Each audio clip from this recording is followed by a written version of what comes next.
Bismillahirrahmanirrahim, em nome de Allah, o Clemente, o Misericordioso. Mais uma vez, bem-vindos na aula de Hadith. Vamos começar a nossa aula com o Durud Sharif, né? Como costume, sempre. E depois nós vamos para a matéria de hoje. Vou recitar Durud Sharif, que é invocar as bênçãos, saudações para o Santo Profeta. E depois vou traduzir em português. Allahumma salli ala Muhammadin wa ala ali Muhammadin kama sallaita ala Ibrahim wa ala ali Ibrahim innaka Hamidum Majid. Allahumma barik ala Muhammadin wa ala ali Muhammadin kama barakta ala Ibrahim wa ala ali Ibrahim innaka Hamidum Majid. Ó Allah, abençoe Muhammad e o seu povo, como abençoaste Abraão e o seu povo. Tu és, em verdade, o mais louvado e o mais exaltado. Ó Allah, prospere Muhammad e o seu povo, como fizeste prosperar Abraão e o seu povo. Tu és, em verdade, o mais louvado e o mais exaltado. Amém. Nós, como sabemos que na aula passada nós tínhamos começado o tópico de jihad, né? Jihad é uma palavra árabe que quer dizer esforçar, né? Para nossa elevação do nosso estado espiritual, para nós fazermos o nosso esforço perante as nossos deveres espiritualmente, para que nós possamos ser um bom crente. Por isso, Sagrado Alcorão falou também que nós devemos fazer jihad através do Sagrado Alcorão. Quer dizer, seguindo os ensinamentos do Sagrado Alcorão, é a melhor forma de fazer a jihad, né? Para que nós possamos ser um bom crente, para que nós possamos seguir corretamente a nossa religião, para que nós possamos afastar de maldade, né? Esse é o significado verdadeiro de jihad. Só que no início do tempo, quando o Islã começou, os muçulmanos eram atacados. Os seus direitos eram violados. Eles eram perseguidos. E então, os muçulmanos tiveram que sair para defender a sua fé, né? Tiveram que fazer uma defesa para estabelecer a liberdade individual e liberdade de religião. E como isso também era uma forma de se proteger, de contemplar Deus Todo-Poderoso, para estabelecer a liberdade individual, a liberdade religiosa. Essa palavra jihad foi usada metaforicamente para esse jihad, para essas batalhas ou esse esforço, né, que os muçulmanos estavam fazendo. Mas por que que eu falo que isso era usado metaforicamente? Porque o próprio santo profeta disse, quando uma vez ele estava usando de uma batalha, ele disse que estamos voltando de uma batalha pequena, jihad asghar, um jihad muito pequeno, para um jihad muito grande. Qual era a jihad grande? Voltar para casa e continuar com a sua vida normal e fazer os deveres, né, do cotidiano, de fazer orações, de seguir os ensinamentos do Islã. Então, desde o início, isso é considerado como um jihad original, né? Jihad de verdade, de agir conforme os ensinamentos do Islã.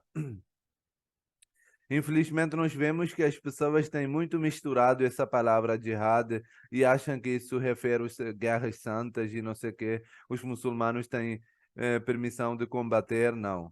Os muçulmanos, unicamente quando foram eh, hum, entre os 23 anos do Santo Profeta, que ele foi como profeta, porque ele proclamou ser profeta aos 40 anos até 60 anos ao seu falecimento, né? Que dá 23 anos. Entre esses 23 anos, ele 15 anos só sofreu perseguição, só sofreu oposição, só sofreu qualquer maldade que poderia imaginar. Não só ele, mas os seus seguidores foram martirizados, que seguiam os ensinamentos do Islã. E só depois, quando o santo profeta migrou, e depois, ainda assim, os mecanos atacaram, aí sim aconteceu a Primeira Guerra, que os muçulmanos tiveram que sair da sua casa para defender a sua fé, né? Então, a guerra nunca foi uma opção para os muçulmanos, mas sim foi colocado em cima dos muçulmanos. Isso foi uma coisa que os muçulmanos sempre queriam evitar, mas foi sempre colocado. Aqui podemos ver os exemplos também nesses ditos do Santo Profeta, como eles sofriam. Eles não tinham condições de ficar na batalha, de combater na batalha, mas eles dá para entender que eles eram obrigados, porque senão eles teriam destruídos completamente. O dito primeiro sobre que mostra essas batalhas, continuando com o assunto da aula passada, o primeiro dito é narrado pelo Hazrat Abu Huraira, que relata que no dia de batalha de Tabuk, Tabuk também foi uma batalha que eles tiveram que sair, eles ouviram, os muçulmanos ouviram que os exércitos dos estados exteriores, por exemplo, Roma, e os seus exércitos estão preparando um ataque para a Medina, a cidade onde os muçulmanos moravam, para acabar com os muçulmanos. Então, para prevenir esse ataque, os muçulmanos saíram das suas casas e foram até um campo no meio para que eles possam prevenir que os exércitos atacassem as casas, porque se fossem atacar as casas já não teria nada, né? Iriam destruir casas, famílias, cidade, tudo. Então os muçulmanos saíram e quando eles estavam no caminho, eles sofreram. Muçulmanos estavam sofrendo com a fome e pediram ao santo profeta, o mensageiro de Allah, se nos permitisse, abateríamos nossos camelos. As únicas coisas que eles tinham os camelos, nos quais eles estavam viajando, né? Então, quando não tiveram mais nada para comer e estavam sofrendo com fome, a única opção eles tinham era os próprios camelos no qual eles estavam viajando, né? E disseram que comeríamos da sua carne e usaríamos sua gordura, né? Porque estamos muito fracos por causa da fome. Ele lhes deu permissão. Obviamente, se eles estavam pedindo para abater os seus próprios animais, Santo Profeta não poderia impedir, né? Só que, ao mesmo tempo, Umar chegou e disse que o mensageiro de Allah, se isso fosse feito, sofreríamos com a falta de transporte. Vai ser falta de transporte, né? Mas você pode pedir a todos que tragam o que sobrou. E se você orar e suplicar a Allah que o abençoe, ele o abençoará. O santo profeta concordou e pediu para trazerem sua mesa de couro. Estendeu e o pediu às pessoas que trouxessem suas sobras. Então, uma das sugestões que um dos companheiros mais confiantes do santo profeta, que era Hazrat Umar, depois tornou como segundo califa também, o sucessor do santo profeta, ele deu uma sugestão que seria bom se o santo profeta pedisse a todos trazerem os sobras que cada um tem, né? Porque mesmo que tenha acabado, mas cada um tem umas poucas coisas sobras, né? Que sobrou das suas coisas. E se o santo profeta rezasse, abençoar, pedir a benção nessa comida, vai ser bom. Ele tinha essa experiência, experiência anteriormente também, porque nas batalhas anteriores houve uma batalha em que o santo profeta foi pedido para santo profeta foi falado para o santo profeta que as pessoas estavam morrendo com fome.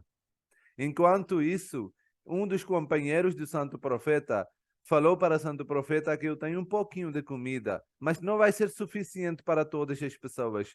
Venha você mais junto com algumas dos companheiros, no máximo 8, 10 companheiros, para pelo menos você comer, né, comida.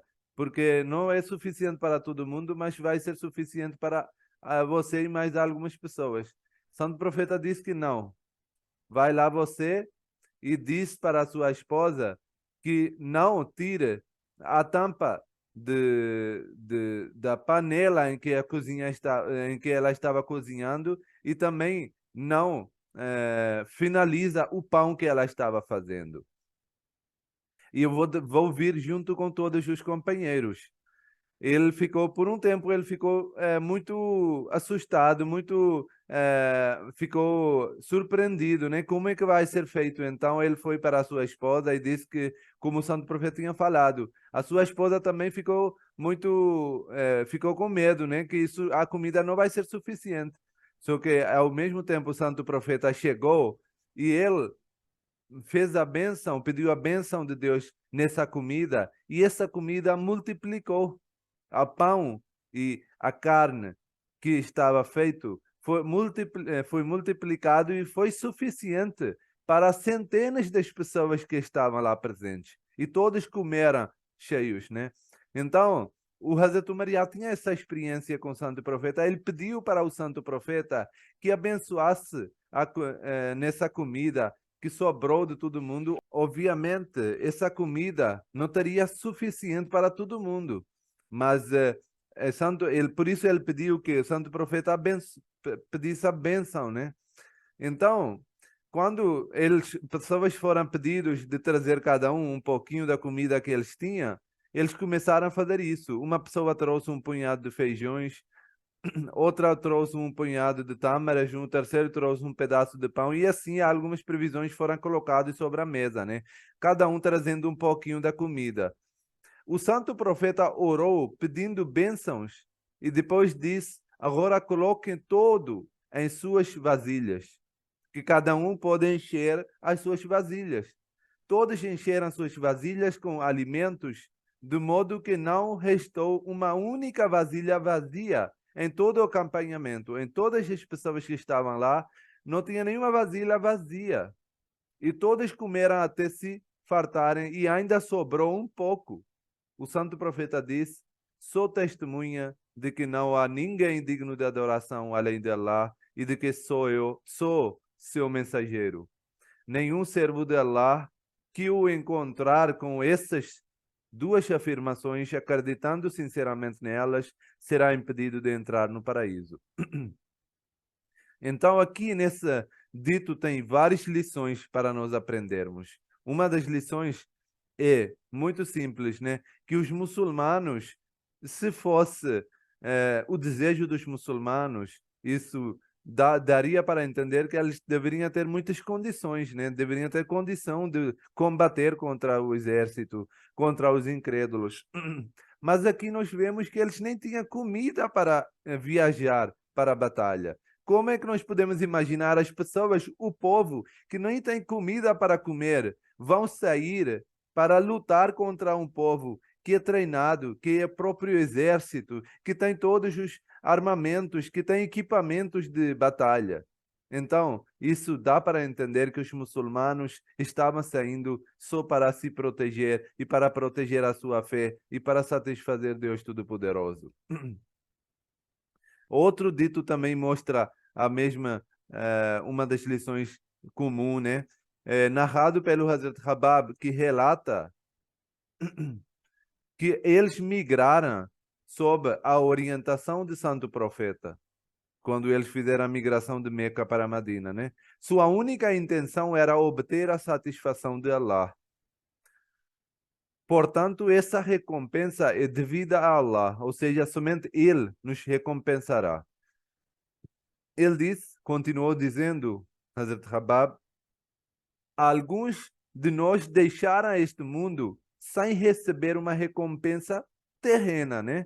Uma recompensa do mundo. Musa bin Umair foi um dos que foram martirizados na batalha do Uhud. Vejam só o exemplo.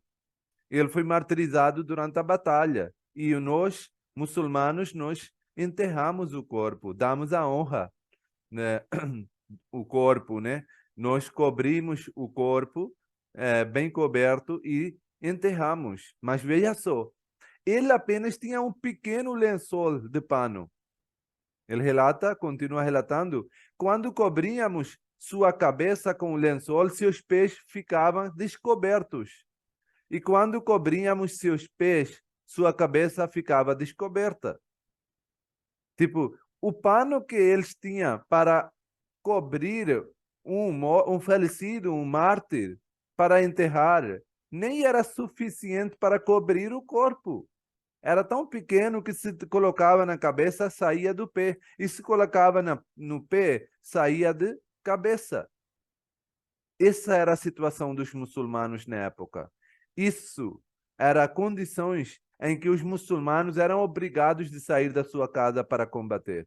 É por isso que ele está dizendo que alguns não receberam a recompensa nesse mundo, né? Como o caso de Hazrat Musab, que faleceu com, no tempo em que os muçulmanos ainda eram os pobres, né? Vendo isso, o santo profeta diz: cubra a cabeça com o pano e os pés com um pouco de grama, né? Deve-se cobrir, mas no caso, se não tiver, ninguém tiver o pano, então cobrem com a grama, mas deve-se cobrir, né? Porque deve honrar, deve dar respeito mesmo falecidos, né? E ele relata: alguns de nós éramos assim. Ele está falando, a pessoa que está narrando, isso é muito depois do início do Islã, né? Mas é companheiro do santo profeta, mas provavelmente depois do falecimento do santo profeta, né? Mas o que ele está dizendo? Que muitos de nós, fora desse mundo, ainda nesse estado em que eles estavam no início, pobres. Alguns de nós éramos assim, e os outros estão colhendo os frutos dos seus esforços agora. Ou seja, eles receberam a recompensa por seus sacrifícios já neste mundo. Que há uns que começaram a receber a recompensa já nesse mundo, obviamente vão receber no dia do juízo final também, mas há outros que não receberam a recompensa terrena por nenhum momento. Vai ser todo dado para o dia do juízo final.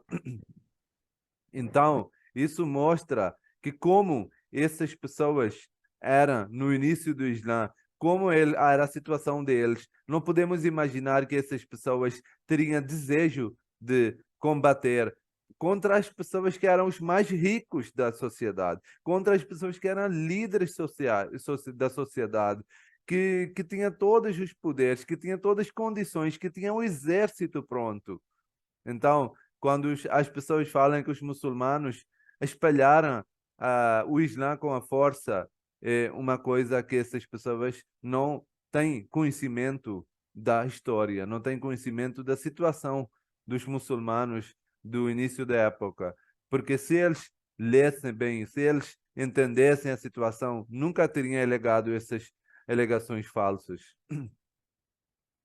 Outro dito de santo profeta, narrado pelo Hazrat Abu Darda, relata que o santo profeta diz: aquele que temendo sofrer com a maldade feita em nome da religião, para se proteger dela, foge de um país para o outro, aos olhos de Allah é verdadeiro, e se morrer nessa condição é um mártir. Então o santo profeta recitou o seguinte versículo do Sagrado Alcorão: Vallazina amanu billahi wa rusulihi, ulaika humus siddiquna wa shuhadau inda rabbihim. Que a pessoa que fugir de um lugar para o outro, se protegendo, para se protegendo de maldade que poderá ser feito em nome da religião, essa pessoa, nos olhos de Allah, ele é o verdadeiro. E se ele morrer, ele vai ser como um shahid, que é mártir, né? São as quatro categorias que foram falados para um crente. Dois deles estão mencionados nesse versículo também, né? Que está dizendo, Vallazina amanu billah, os que acreditam em Allah e no seu mensageiro, são essas pessoas que são Siddiq. Siddiq quer dizer verdadeiro, justo. E Vashuhada. Vashuhada quer dizer que são os mártires. Indarabihim, nos olhos de Deus Todo-Poderoso. Então, a pessoa que acredita no Deus Todo-Poderoso, eles é contado, se a pessoa for verdadeiro e sincero, entre as 4 categorias: Siddiq, Shuhada, Salihin e o Nabiyun, que é o mais alto, né? O Shuhada, como eu falei, é mártir. Siddiq quer dizer justo. Salih também quer dizer verdadeiro e justo. E o Nabi quer dizer o profeta. Então, essas são 4 recompensas que Deus dá para um verdadeiro crente. Essas são 4 categorias que Deus coloca o seu amado, a pessoa crente que acredita, dependendo das suas qualidades, dependendo da sua fé. E então ele disse: aqueles que migram de um país para o outro, Santo Profeta disse, que aqueles que migram de um país para o outro, obviamente, têm que ter sinceridade, têm que ter para fazer, para satisfazer Deus Todo-Poderoso, né? Poderoso, para proteger suas crenças, no dia de julgamento terão a mesma posição no céu que Jesus Ibn Maria. Isso também mostra que as pessoas que fazem a migração em nome da religião, em nome de Deus Todo-Poderoso, para se proteger, eles, em olhos de Deus, são contados, são elevados à sua posição, aos seus status, e eles são colocados como esse Siddiq e Shuhada, né? Que são um dos 2 categorias que foram mencionados no Sagrado Alcorão. Depois tem outro dito do Santo Profeta, também mencionando a mesma coisa, narrado pelo Hazrat Said bin Zaid, relata que ouviu o Santo Profeta dizer: aquele que morre em defesa de sua propriedade é um mártir, aquele que morre em sua própria defesa é um mártir, aquele que morre em defesa de sua fé é um mártir, aquele que morre em defesa de sua família é um mártir. Então, também devemos entender, muitas das vezes as pessoas pensam que só quem faz a luta para a defesa da religião, em caso de Allah, só ele é mártir. Mas sim, tem aqui outras categorias também. Por exemplo, a pessoa que morrer em defesa da sua família, em defesa da sua fé, em defesa da sua própria pessoa, né? E também em defesa da sua propriedade. Essas pessoas também são contados como shahid, que são mártires, em nome de... essas categorias são dados pelo Santo Profeta, né? E, obviamente, quando a pessoa é dado um dos esses status, essa posição, obviamente, nos olhos de Deus, a posição da pessoa também aumenta. O último dito de hoje é narrado pelo Hazrat Abu Sa'id Khudri, que relata que Santo Profeta diz: o maior jihad, como eu falei no início, jihad quer dizer esforço, é dizer o que é justo a um tirano. Isso também nos mostra e acaba esse conceito, concepção que as pessoas têm que jihad quer dizer a luta contra os descrentes, né? Aqui, Santo Profeta está deixando bem claro que dizer a palavra justa, dizer o que é verdade à frente de um tirano, à frente de uma opressora, isso é grande jihad. Por quê? Porque requer uma fé muito forte. Às vezes as pessoas, só para ganharem a contemplação dos governos ou governadores ou das autoridades, eles ficam elogiando as pessoas e ficam elogiando essas autoridades e não têm a coragem de dizer o que é verdade, o que é justo na frente deles. Porque não têm a fé. A fé é muito fraca. Santo Profeta está dizendo: a pessoa que vai alcançar o nível mais alto, a pessoa que vai alcançar o nível em que a sua fé é fortalecido, essa pessoa não vai ter medo de ninguém, mesmo que seja uma autoridade, mesmo que seja um governo, um governador. A pessoa sempre vai dizer o que é verdade, sempre vai ter a palavra de justo, de justiça, mesmo que seja na frente de um opressor que tenha a autoridade de acabar com a vida desse crente, mas ele nunca vai ter o medo. E essa é a lição, esse é o objetivo de jihad. Precisamos fortalecer a nossa fé até tal ponto para que nós também possamos ser fortes suficientes de não ser abalados na frente de ninguém, mesmo que seja uma autoridade, mesmo que seja um opressor que tenha autoridade acima de tudo, mas sim, devemos sempre lembrar que ele pode ser uma autoridade acima de tudo, mas só nesse mundo. Tem um que é acima de tudo, tem um que tem autoridade acima dessa pessoa também. E nós devemos ter medo de Deus Todo-Poderoso, dessa autoridade que é Allah Todo-Poderoso. E se termos essa fé, se termos essa crença no nosso coração, todas as nossas coisas vão ser abençoadas, porque iremos fazer tudo por causa de Allah. Iremos ter uma fé forte e suficiente. E os nossos sacrifícios e todo o esforço que iremos fazer vai ser com a sinceridade, não vai ser para mostrar para ninguém ou para ganhar a contemplação de ninguém ou para satisfazer alguma pessoa ou alguma autoridade. Então, a lição nisso é a seguinte: nós devemos sempre ter medo de um Deus Todo-Poderoso. Não devemos considerar que alguém possa satisfazer ou alguém possa impedir alguma coisa de nós sem ser Deus Todo-Poderoso, que é realmente Todo-Poderoso. Jazakumullahu ta'ala jazá. Muito obrigado. Qualquer dúvida vocês podem fazer. Se não, eu fico feliz que vocês entenderam tudo, né? Irmã, posso Sim, perguntar uma coisinha? sim, com Esse certeza. final que você concluiu com a gente, né? Que Sim, nós devemos ter medo de um Deus todo-poderoso, né?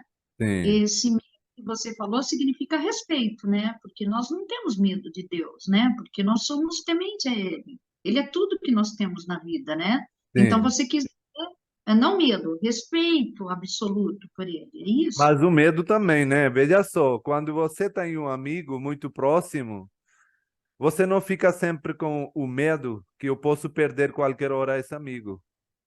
Entendeu? Entendi, Você tem respeito, obviamente o respeito você tem, mas esse medo de que eu posso perder qualquer hora, eu tenho que satisfazer ele, né? Eu tenho que fazer com que ele fique sempre ao meu lado, ou que ele sempre seja o meu amigo, né? Esse medo nós precisamos ter dentro de nós e que esse medo nos vai incentivar a satisfazer Deus Todo-Poderoso, vai nos incentivar a fazer coisas boas porque vai nos levar mais perto de Deus Todo-Poderoso. E, obviamente, quanto mais nós vamos ficar próximo de Deus, vamos ficar mais apaixonados por Ele, né? Entendeu? Mas ao com mesmo certeza. isso não vai impedir de ter aquele medo. O medo continua, né? O medo é de perder a pessoa, perder Eu algo, entendi. entendeu?